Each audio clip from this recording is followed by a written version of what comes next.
Beneath the limelight, a microphone embraced in the hold of a mic stand stands poised the way cobras poise before striking, patiently waiting for a voice. Beneath the limelight, a poet rehearses rhymes repeatedly through memory, fighting off the knots etching deep into the pits of his stomach, trembling and twitching, remembering now the nights before when he sat with stagnant stare into a field of blank pages, scribbling words into a vortex of possibilities, praying possibly to formulate resolutions to random questions, line by line, sentence by sentence, and as though touched by the hand of God, resurrect ancient alphabets into a poem of repentance, because somewhere in the audience someone begs to understand, and somewhere in the audience someone begs to comprehend, and somewhere in the audience is the face of a 12-hour shift, staring into the palms of his calloused hands, tracing the path of lifelines, questioning the destiny that bends the unwashed dirt, but still chooses each day to button the blue collars of his shirt, faithfully believing that honorable men are those that find integrity in the 12 hours of an honest day's work. Somewhere in the audience is a woman with a womb too wasted to give birth, too worn to embrace life, too contaminated by the dead corpses of semen,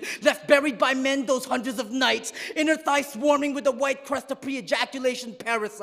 Somewhere in the audience is a high school teen, haunting hallways with hands inside his pockets to hide, scars that still swell from his last attempt at suicide. But no one would listen, no one paid heed, no one ever paid mind to all those times he would roll up his sleeves, slicing into veins that won't seem to bleed, and he sits in the back row of empty seats, with me standing on the other side, given one shot to succeed, one shot to make him believe, one shot to reach him when his future's at stake, to let him know that only to despair and sorrow could we learn to be great. That's why today it's time to make a break, time to rise and wake, time to lock and load, light up your target without letting your hand shake. Click, click! I no longer find it coincidence that the sound of a pen is the same sound a gun makes. So I level up my sights, prepare my pen to fight, then fire into the open fields of open mics to watch ignorance splatter with every bullet point I write. Because beneath the limelight is an audience, a silhouette of faces listening in sync, each one needing to know they're not alone in the feelings they feel and the thoughts they think. And then there's me, fingers covered with ink, flipping through notebook sheets, feeling memorized poems travel from brain to stomach,